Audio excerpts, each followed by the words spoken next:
About 10 miles northeast, Ada and her companions allowed the mule team to drop to a walk.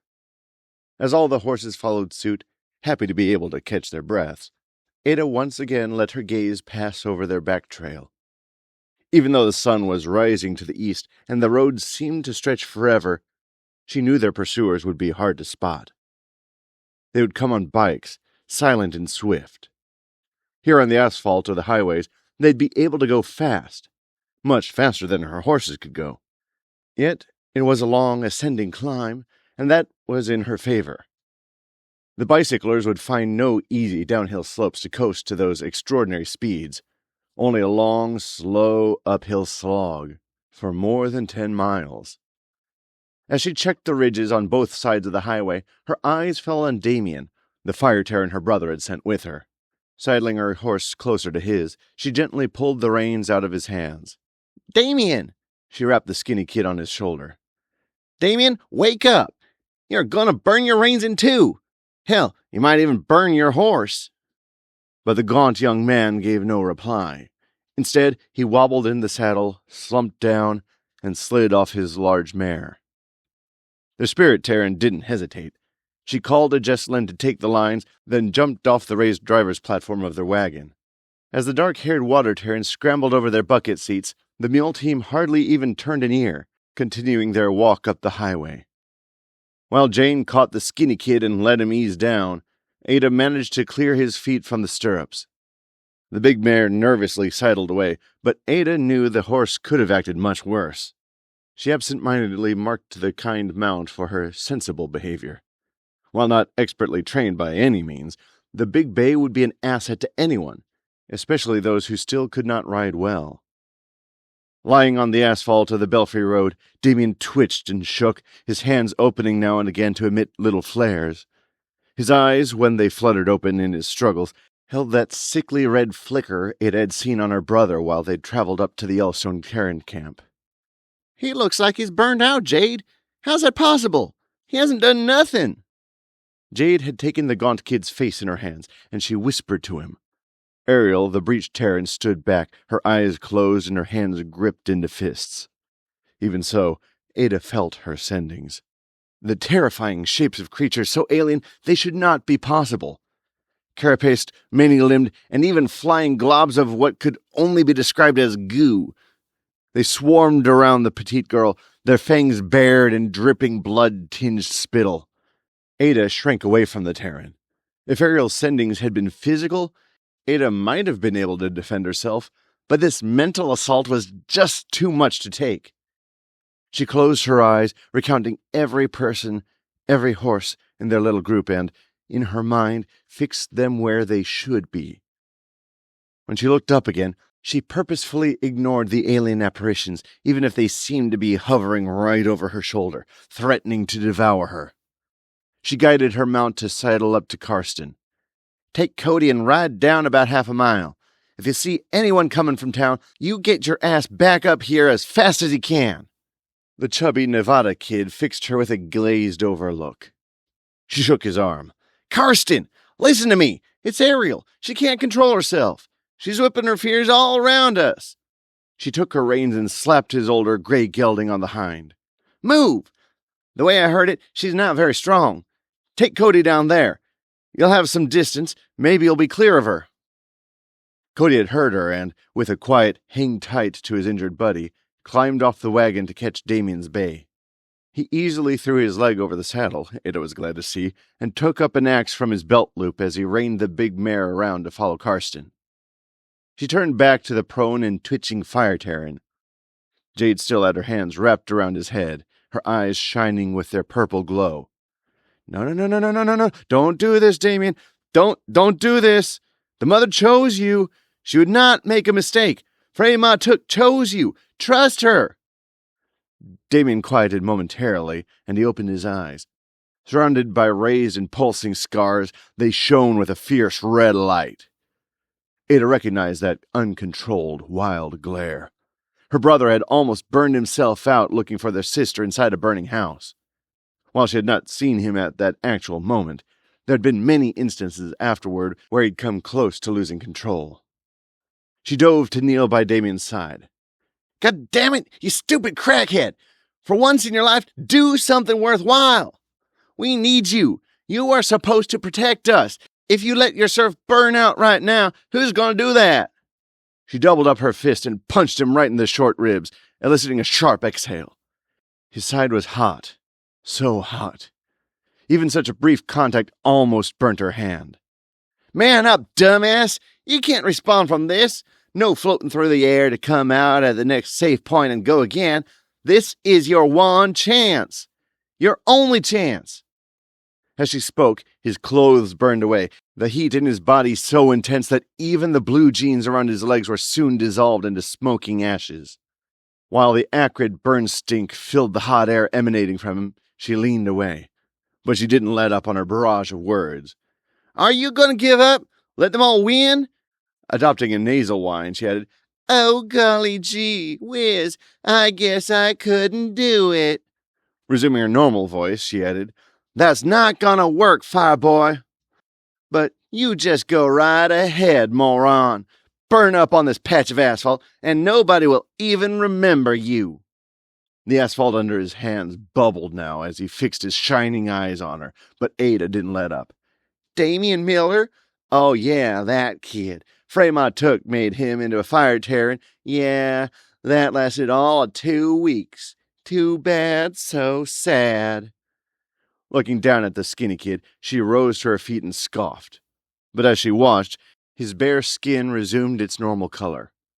Even though he still shook, his body shifting this way and that, his eyes settled just a little bit. He rose up on his elbow, pointing a hand at her.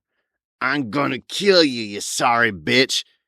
It took all the courage she had to plant her feet and stand. She knew dang well the kind of destruction he could wield from the tips of his fingers. Her brother had shown her many times. She lifted her chin, defiance in her eyes. Jade leapt from her spot and stood between them. No, you cannot. Let me help you settle your Tarin, and we will all go on. We have a job to do. With a glance over her shoulder, she cautioned Ada to silence, yet implored Damien to hold himself together. You are sent to protect Ariel, Spencer, and Redford. They can't walk, and they can't even hold a weapon. They only have you to help them get home. Her eyes were shining purple, and her brown hair curled about her face as she helped the naked young man to his feet. You can do this. You have to. We need you. It was all Ada could do to hold her tongue, but she found an old sack in the wagon and handed it to Jade. When the gaunt kid quit shaking, his skin cooled enough that Jade helped him tie the sack around his waist. Ada turned away to hide her disappointment. The stupid kid had been willing to burn himself up right here in the middle of nowhere, doing nothing more than cowering inside his twitchy drug withdrawal. While Jade helped him sit on the back of the wagon, he fixed Ada with malevolent red eyes. I'm gonna kill that skinny skank. She's nothing, and her brother is even worse. He gestured around at the rest of them. We're not even supposed to be here. He dragged all of us on this harebrained trip just to rescue his precious girlfriend over there. Ada swallowed her retort as Jade glared at her, waving her away. As she caught the reins to her stocking leg gelding and slid into the saddle, though, Spencer struggled to sit up straighter, leaning against the side of the wagon's platform. And I'm glad he did. I sure didn't want to stick around for the newest entertainment those scumbags wanted to think up. Redford, still lying prone, lifted his truncated and bandaged arm. And I'm glad he came too. And I'm sure Ariel can clue you in as to what her stay at jail hotel was like for her. His eyes were no longer swollen shut, and he gave Ariel a significant glance. But the petite spirit Tarin emphatically shook her head. Ada rode on down to where Karsten and Cody watched the road towards town, calling them to come on up. She searched down the long incline before she turned back to the north, amazed that nobody had come after them yet. Cody checked the weapons hung along his belt. That is one long uphill climb for those idiots on the bikes. They won't be any faster than the mules. Karsten slowed his horse to let them catch up. We should find a good ambush point, though. My fire can't reach as far as a bow. I'll only be good in a close-up fight. He indicated the bow across his back and looked at Cody. "How are you with one of these?" Cody shrugged. "Not as good as some, but better than others." Ada chuckled. That was cowboy speak for expert level. Carson wordlessly stripped his bow and handed it to Cody, then untied the quiver from below his leg. Ada pointed at her own bow tied across the back of her saddle. "I'm not as strong as you guys, but once I get close enough, I don't miss very often." Cody only nodded, taking her info as he'd given it, securing the quiver to his own saddle. When the recurve bow was draped over his back, he said, "Ambush, then. Something with plenty of hiding spots and close enough that we can make use of your shorter ranges." With an acknowledging nod, Ada swiveled in the saddle, checking their back trail once more. "Oh my God! Look at that!" She pointed to the south. Smoke, black and thick billows, rose high above the mountains and ridges, staining the clear blue morning sky as it drifted to the west. Gripping his wicked-looking axe, Carson raised it in the air and gave a native-sounding ululation. Then he changed it to a deep-throated cheer that could be heard at any high school football game. "Whoop, whoop, whoop, whoop! Yeah, baby! Looks like our focus is getting with the program." Ada sent a silent prayer up to the heavens, asking for protection for Rolan and Chris, and Rusty. They caught up to the wagon. Jade and Ariel once more sat in the repurposed car seats on the driver's platform. While they allowed the mules to walk, they had managed to keep a good, fast pace. Shelby and Jessalynn were in the load area, tending to the two crippled Tarins, while Damien sat with his legs dangling off the back, patting the blindfold that now covered his eyes. Ada rode alongside the mules for only a few strides, noting their hard breaths and sweaty hides. "Everyone, get off that wagon. If your legs work, you're walking." While everyone readily jumped down, Damien said, "I can't. I almost burnt myself out. I gotta keep really still so it doesn't get worse." Ada leaned from her saddle and tore the kid's blindfold off. "If you can't handle it, then walk next to Jade. She'll help you with your Tarin." She indicated the mules, then pointed at the mountains, the ones they'd have to cross to get home. "Unless you know of another team of drafts that'll pull Spencer and Redford uphill for the next 30 miles. They continued on up the highway, looking back at the black smoke rising above the ageless crags. Ada's heart clenched at the thought of Rolan and Chris going up against all those Cody militiamen, and she had a hard time fixing her mind on the task before her. As the morning warmed with the rising sun, little insects began to emerge, buzzing all around them and plaguing the horses. Soon they came to the turnoff to Bud's cabin. When they followed the dirt track, the air filled with the song of springtime birds flitting about the cottonwoods and elms lining the creek. Cody brought his mount closer then. Indicating the steep, rocky hill to their left, he said, "This would be a good spot for our ambush, girl." As she looked it over, he added, "They will surely see our tracks coming up this way, but they'll be hemmed in by that fence just above the cottonwoods." She understood the concept immediately and nodded her agreement. When she brought his idea to Karsten, he only looked at her, doubt in his eyes. Jessalynn, however, tightened the straps of her Kevlar vest.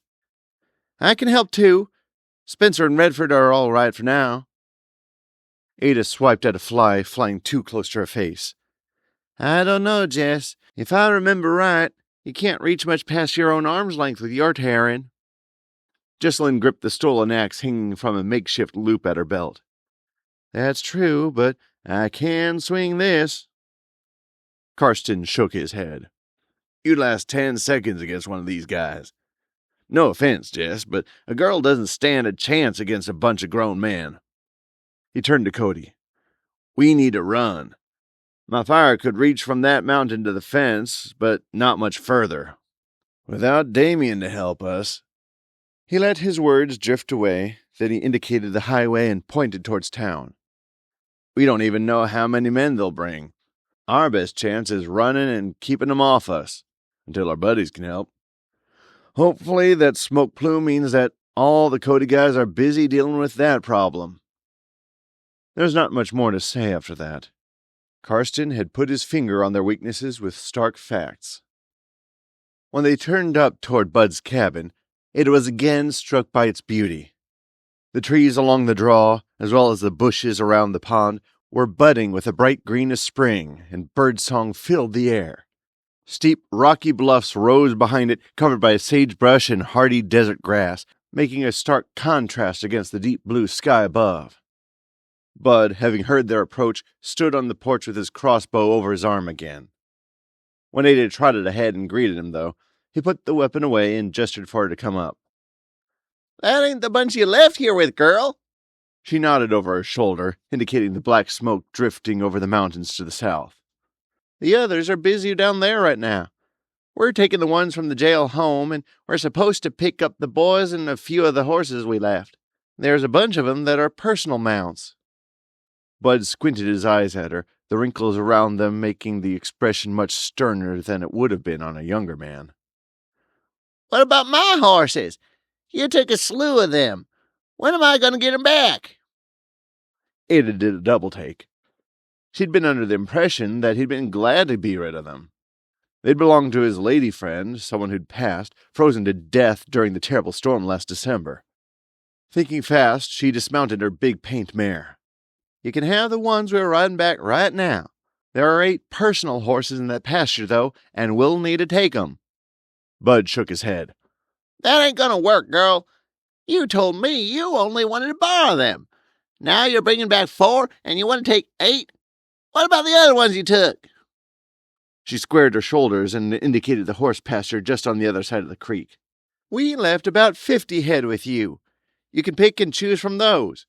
Take the ones you want after I pick out our personal mounts." She let a bit of steel into her brown eyes. "Any one of the ones we're trading will be better broke than those nags you made us ride."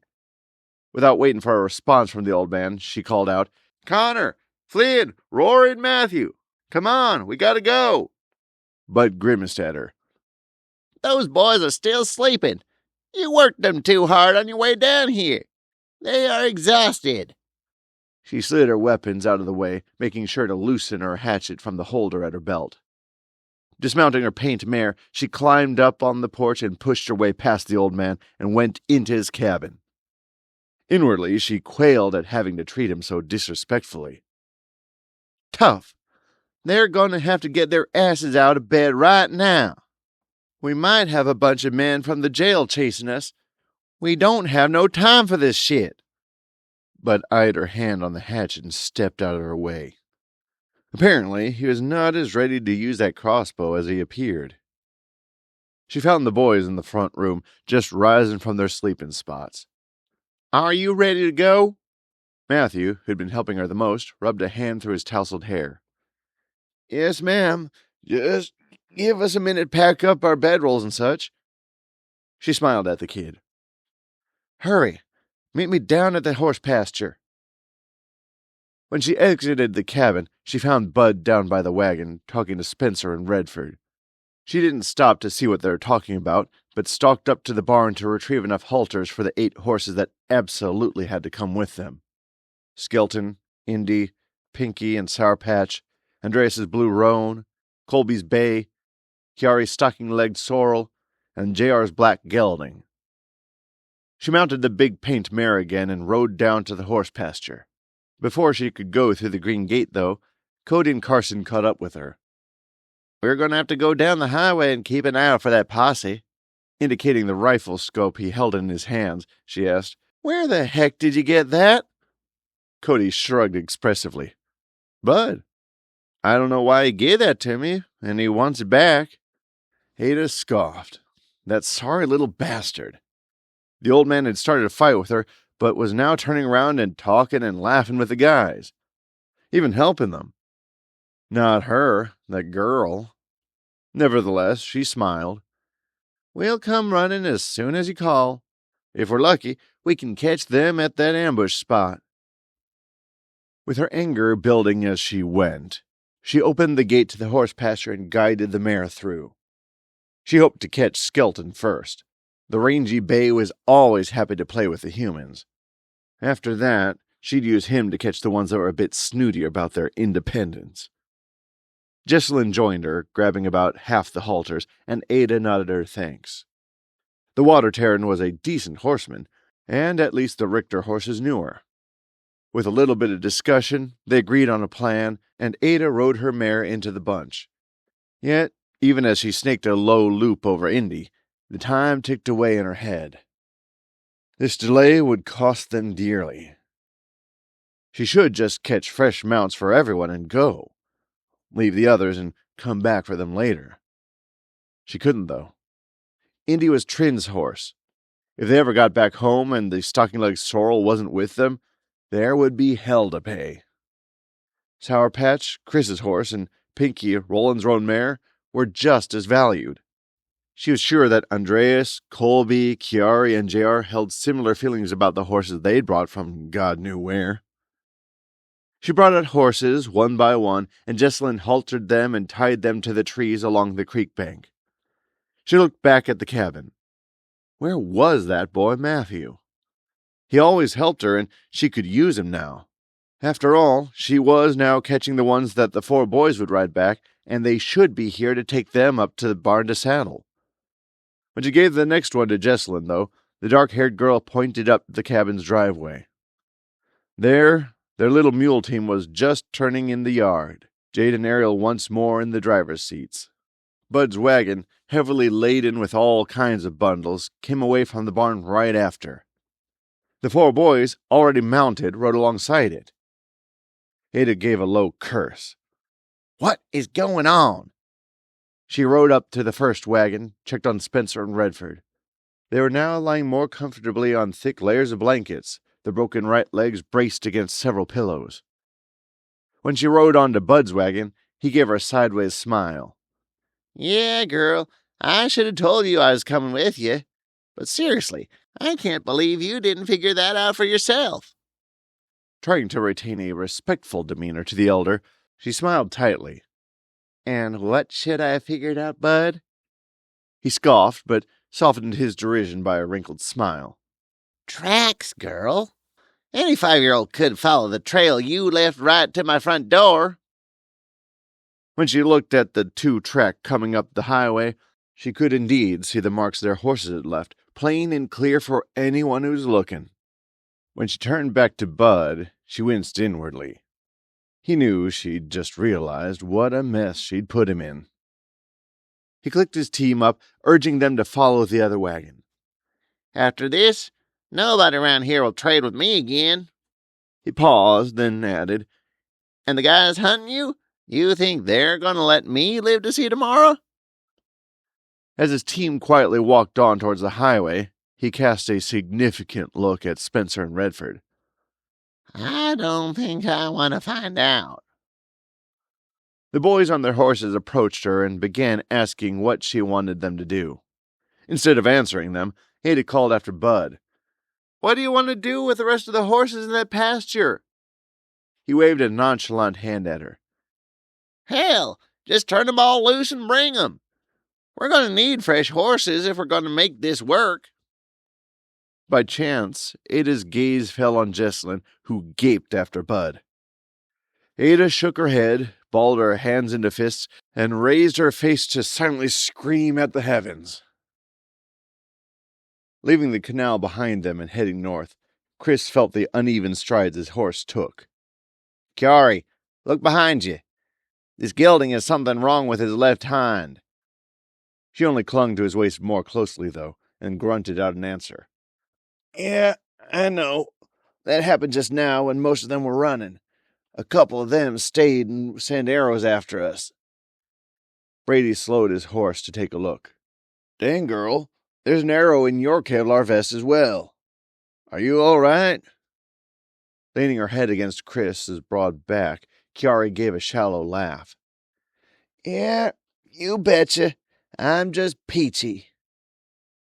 In the meantime, Rolan dismounted and climbed up a small bank.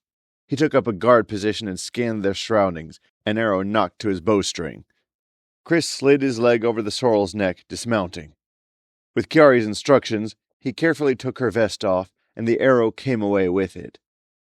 By some unlucky circumstance, The missile had found the edge of one of the plates high up between her shoulders.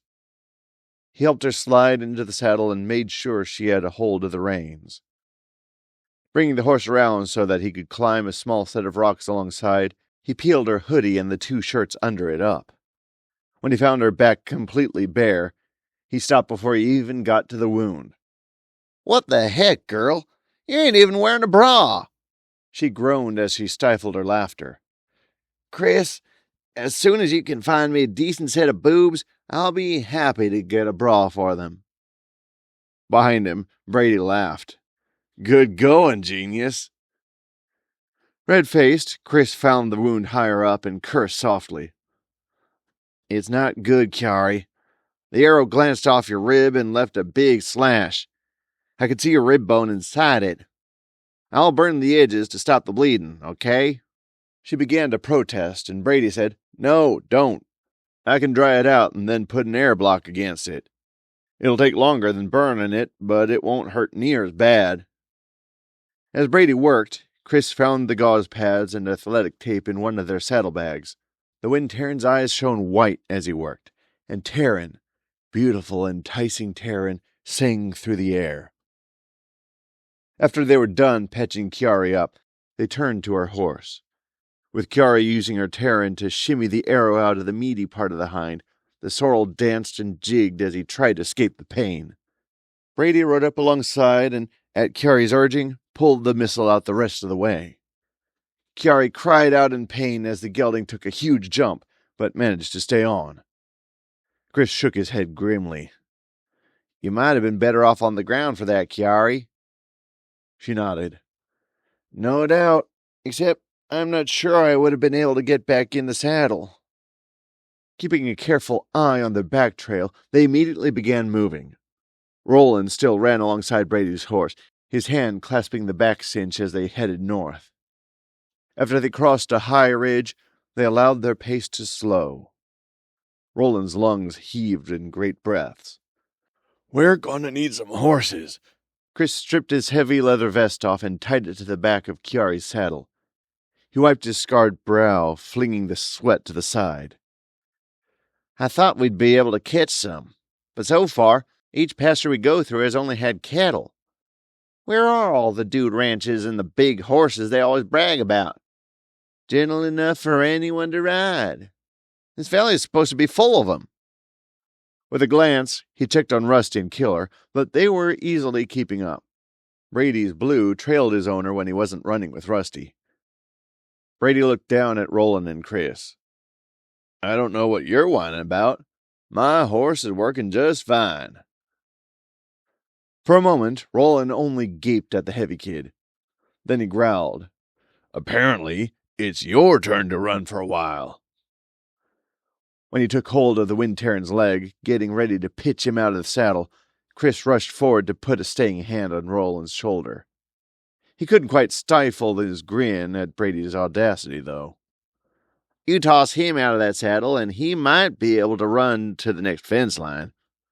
Then he'll be so winded it'll take forever to get him aboard again." Roland stepped back and spluttered. "We ought to make him. We could use a good laugh, watching that big tub of lard run." Chris leveled a baleful glance at Brady, and Chiari gave a wry chuckle. "Public service announcement. Don't buck the people who are carrying your weight, especially if you're over 400 pounds. Chagrined, Brady began apologizing profusely, amongst the assurances that he was losing weight and that he would soon be able to keep up with them, to hold his own. Chris doubted that, but there was always hope. Brady repeated his thanks about the way they were taking his weight into account. While Roland tried to get his temper under control, Chris indicated the path. "What do you think, bro? 3 or 4 miles to where we said we'd meet the others." Changing his aim to the east, he continued. "Or 4 or 5 to Jessalynn and Ada." Roland tore his eyes away from Brady, his smile only a grimace in his black-bearded face. "Ada, Jessalynn, and our horses that are at the old man's cabin. Pinky and Sour Patch, Skelton and Indy." Chris began to explain, wanting to give Brady and Chiari a choice. They could come with him and Rolan, or go on until they crossed the route they'd used only a day ago, coming out on the high peaks. Privately, he doubted they would even recognize the areas they'd come across. Without the help of a phone or GPS, hardly anyone knew how to mark their back trails in their minds. While he was still talking, gesturing, and pointing out landmarks, the dogs suddenly took off. All three headed south, their hackles raised and growls deep in their throats. Ruthlessly, Chris slapped Kiari's horse on the hind, urging her to trot again. He called the dogs back. Whatever had alarmed them would have to show itself as they continued on to the northeast. They weren't going back into the wrong direction, away from Ada and Jessalynn. Initially, Rusty responded and came back, but then Killer lost his head and attacked a coyote just emerging from a thick stand of gnarled sagebrush. Brady's Blue fell in with him, and soon the two dogs are embroiled in a wicked fight against 3 or 4 of the large scavengers. Turning on his heel, Rusty ran back to help them. Once he reached the fight, his deep growls marked each attack. 1, 2, 3 of the little hunters were down in as many seconds, groveling low or running with their tails tucked. Chris called the dogs again, and all 3 came back this time. Kiari and Brady kept up their pace, aiming toward the mountain peak Rolan had shown them. Falling back to his run beside Chris, his brother had his bow ready, and an arrow nocked. More coyotes emerged from the scrub, almost invisible until they were out in the open. There were so many. Chris had always thought they were solitary critters. Whenever he saw them at home, they were alone. 4 was the most he'd ever seen in one bunch, and those had been squabbling over a downed cow. As they continued to run behind Brady and Chris's horses, Rolan made a savage noise deep in his throat. "I'm going to draw a whole slew of them to me. Are you ready?" Chris grinned. "Hell yeah!" As Rolan slowed, Chris called the dogs once more. They would only hinder their plan, and he kept them at his heels as he continued to follow Kiari and Brady. Then his friends stopped, alone and exposed on the grassy flat. His bow was drawn, and he took aim at a big male in the lead. He stood and waited for the leader to come closer, waited for more gold-furred scavengers to emerge from the brush. Chris called the Tarin from his core and smiled as he continued to keep up with the horses. The familiar exhilaration filled him as he stopped and turned. With fire filling his hand, he watched Rolan level his bow at the big male, his broad shoulders stretching as he brought all their power to bear. The bowstring sounded with a sharp twang, and the arrow embedded itself deeply in the coyote's chest. Then Rolan threw himself backwards and landed in the tough grass, flat on his back. The furred hunters rushed towards him, and Rusty, no longer able to stay to watch his buddy attacked, launched himself forward. But not before Chris let the fire fly from his hands. Not fire, really, but the thin laser stream he'd learned as one of his first tricks. He swept it from left to right, arced the killing beam of fire over Rolan, and threw the big mongrels who leapt forward, sure the prone man was theirs. When he brought the stream back again, he yelled, "Down!" at the dogs, and Rusty dropped. For a wonder, Killer stopped in his tracks next to Rusty, not having learned the self-control to follow that command yet. Rolan, who'd just lifted onto his elbows to assess his situation, also dropped flat again. Chris's grin was no more than a baring of his teeth, and he swept his laser over the meadow again. More coyotes were cut in half by his beam, and their lifeless, bloody bodies littered the little grassy flat. He reached Rolan's side and stood beside him, as his friend said, "You good? Can I get up now?" For one wicked minute, Chris thought about giving the "down" command again. Instead, he held out his hand and pulled Rolan to his feet. The rest of the little predators hid amongst the sage, and their yipping cries filled the air. As he readied another arrow, Rolan made a quick count and grimaced. 13. Not lucky. Chris let his Tarin return to his core, yet he knew his eyes still shone as he said, 1 for you, 12 for me. Lucky dozen. As they watched the rest flit from cover to cover, Rolan added, "Have you ever seen something like this? They should be leaving, running as fast as they can. Chris was about to answer, but turned when he heard Chiari giving a terrified cry. Brady called, "Heads up, guys! Look up! Look up!" Instantly, Chris called the Tarin to his hands again, but as he ran towards Chiari and Brady, he saw the large buzzard circling them and recognized him. "Brady, stop! Don't use your Tarin! It's JT's bird!" With a few running strides, they reached the riders, and the dogs fell in at Chris's side. The vulture circled above them, his light purple head swiveling this way and that. Yet he still didn't approach. Chris put a hand on top of Roland's bow. "Put it away. He thinks we'll kill him if he gets closer." Seeing that Brady and Chiari still held their Tarin, he again told them to let it go. When their eyes finally subsided to their normal colors, the big buzzard cautiously tipped his wings and circled closer. Although he'd seen the bird many times, Chris couldn't help but admire his beauty again. Light, almost pink violets in the wing feathers contrasted sharply with maroon so dark it was almost black. He circled above them, flapping his enormous wings several times, then lighted just a few feet away from them. Chris gestured at Rusty to stay and assumed the most non-threatening posture he could. With his hand out, he cautiously, slowly approached. The buzzard, however, immediately flapped away. He described a slow circle, then landed closer to Rolan. His friend laughed softly. "I don't think JT wants to talk to you, bro." Chris waved the dogs back as he said, "Just go see what he wants." With his hand held out before him, Rolan approached the bird slowly.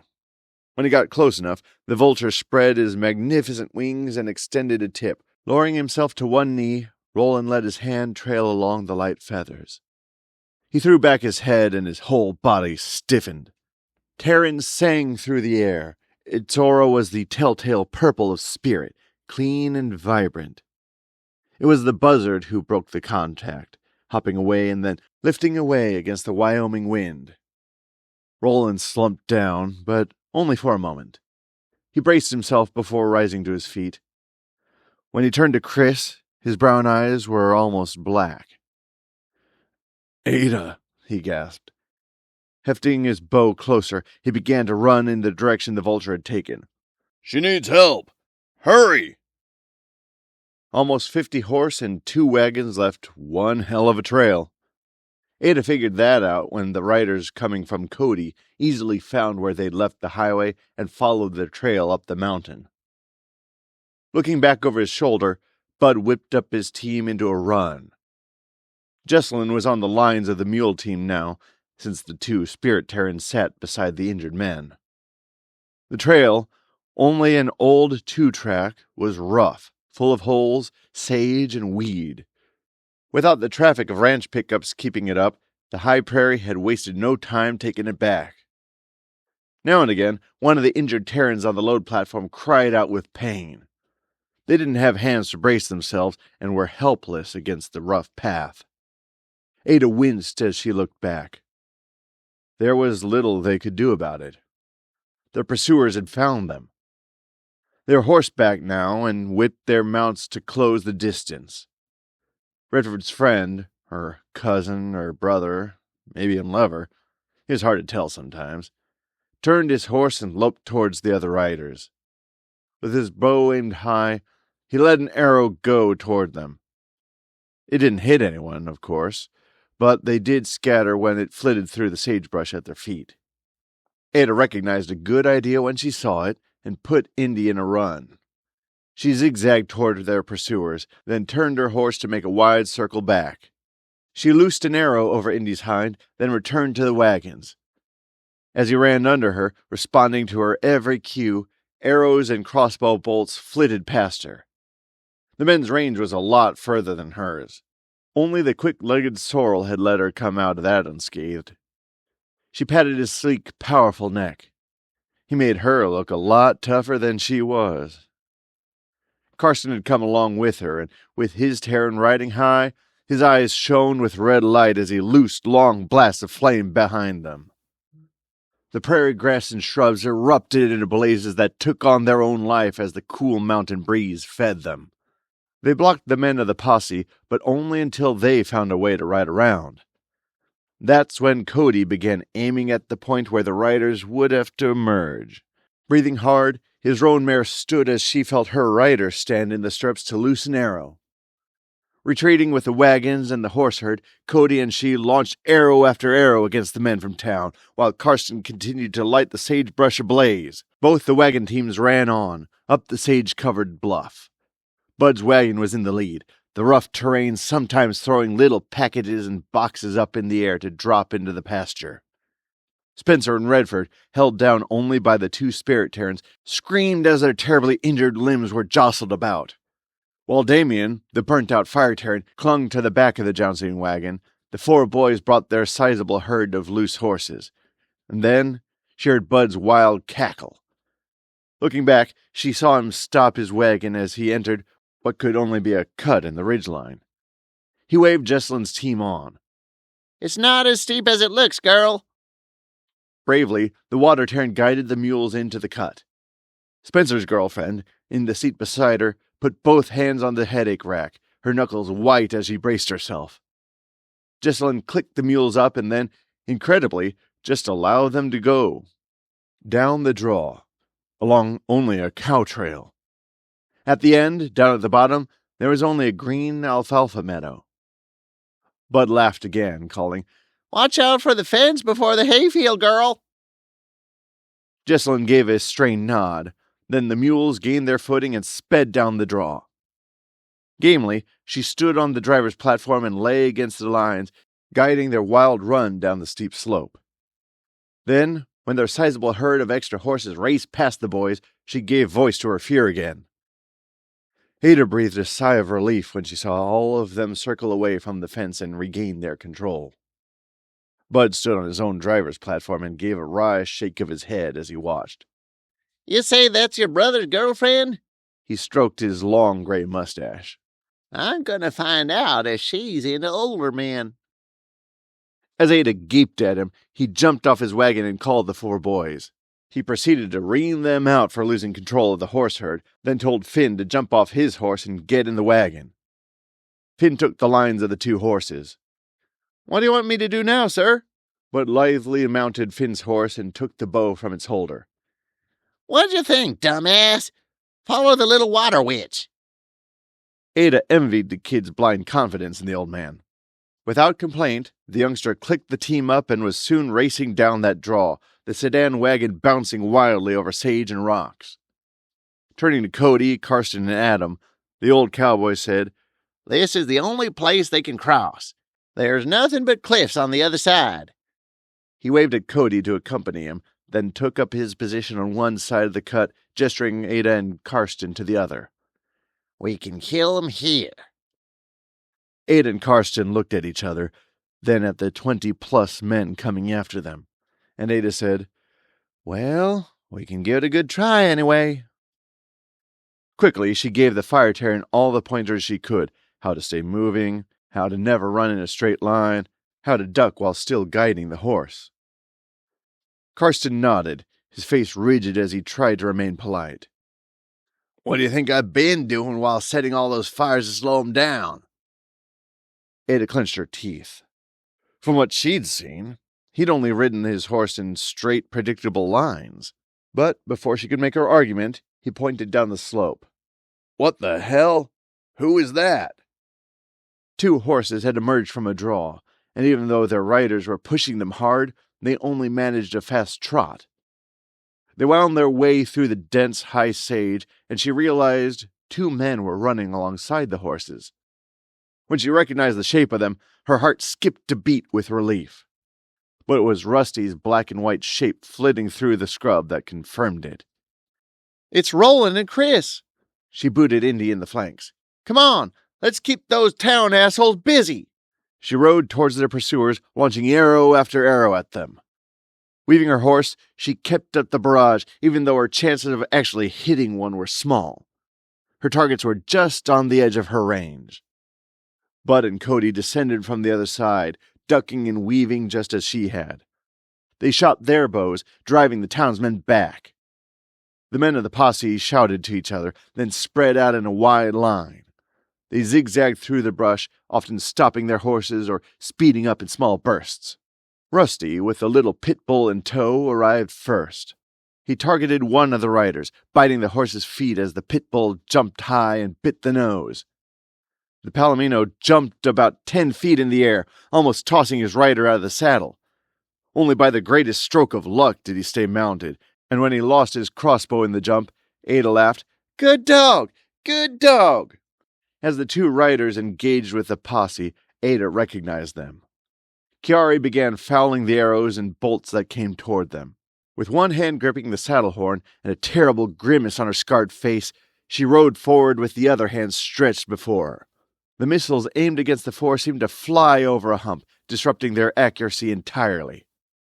Ada had always hated it when Chris made his eyes shine red, but the gray luminescence coming from Chiari's orbs were so much more disturbing. Brady seemed to keep pace with the rock Tarin, twirling great gusts of wind across at the town's riders. For some reason, he appeared to help guide her horse forward, although he was having trouble keeping his own horse at more than a shambling trot. Rolan ran forward and found a small boulder to stand on. Setting himself, he loosed arrow after arrow at their pursuers. Chris, however, ran on, his hands shooting those straight, hot lines of fire. Red and sharp, they hummed through the air. One of the townsmen set himself and took careful aim at Cody, but he screamed aloud as Chris's laser line hit him from behind, and his arrow went up into the sky. Carson rode towards Brady, and the two Tarins managed to trap one guy between them. While the wind almost blew him out of the saddle, Carson's flames dashed across his chest. Rusty ran at another rider. This time, the big dog jumped up and seized the horse's tail. He hung onto it, swinging from side to side as the horse tried to buck and kick, while that stupid pit bull once more jumped for the face. Another dog, Brady's Blue, came out of the brush, barking loudly. Between the three of them, they set the horse to spinning wildly in place while the rider struggled to stay aboard, clinging to the saddle horn and reins. When Chris came closer, with Roland's rapid arrows giving him cover, he let his fire line make greater and greater arcs. Several men screamed as the red line hit them, and they were torn out of the saddle. Their horses ran on. From Ada's side, Karsten had found his stride. Loping ahead, he threw his flares at the men of the posse. If he didn't flame a man in the saddle, then the fire spooked the horse and sent them running back. Ada now raced beside him, providing cover as she'd seen Rolan do. When she saw a man falling backwards with the impact of an arrow, she realized Cody and Bud were doing the same. Then, there were only 6 of the townsmen still riding, and they turned their horses south. Many of the riderless horses fell in with them. Chris strode through the tall grass. He called Brady to him, and together they did something that no normal person could detect. When Brady gestured down the long slope, though, Ada suddenly heard Chris's voice boom across the slope. "I am the fire focus of the Yellowstone Circle." He reached for a spot where the sage burned bright, and suddenly the fire flowed from the prairie into her brother. When he lifted his arm high, a huge column of flame appeared in the sky. "Our Tarins can move in your territory, freely, without anyone harassing them. If you ever stop one of them again, I swear to you, I will personally fry them. Slowly." He took control of another burning patch, and the roaring column of fire grew even higher and thicker. "Tell your bosses, our Tarins can move wherever they want, and you will do nothing to stop them." He lifted his axe high above his head, then somehow, unbelievably, wrapped the flames around himself. The stream revolved around his tall form for several incredible moments, then grew larger before once more rising high and dissipating into the air. Smoke from the burning sagebrush billowed all around him as he walked away from their attackers. He only took a few steps, however, before he fell to his knees. Ada screamed, "Chris!" and kicked into a run. As she kneed the good horse forward, she saw Brady clamber clumsily from his mount and run to her brother's side, while Chiari reined her horse closer and stopped beside them. Rolan, Her Rolan, on the other hand, sank to the grassland all by himself. With a quick cue from her legs, she diverted Indy down the slope until they reached his side. She jumped from the saddle, leaving the reins trailing, and ran to him. He sat up to hold her closer. "I'm so glad to see you," he whispered in her ear. "I'm so glad to hold you." Still sitting in the grass, he pushed her away and looked her over. "Are you okay? No bloody holes and nothing sticking out the wrong way?" She kissed him cautiously, careful of his dry and cracked lips. "You're the one that looks like shit," she smiled. "What the hell have you been doing?" She coughed harshly as the wind shifted and thick smoke swirled around them. Rolan rubbed his jean-covered legs. "Running. A lot. So that I could catch up to you." She hugged him close again, noticing his sweat had soaked even through his Kevlar vest. She squeezed him to herself and murmured into his ear, "You smell amazing." Then they both coughed from the thick smoke and heat of a nearby stand of burning sage. He leaned on her heavily as he struggled to his feet. "Can I borrow your horse?" She only laughed in response and brought Indy closer. Rolan took a couple of tottering steps and braced himself against the red gelding's shoulder. He put his arm over the powerful neck and whispered, "Indy." After a moment, he slowly, heavily pulled himself into the saddle. Once he was steady, she blew him another kiss, then ran to Chris's side.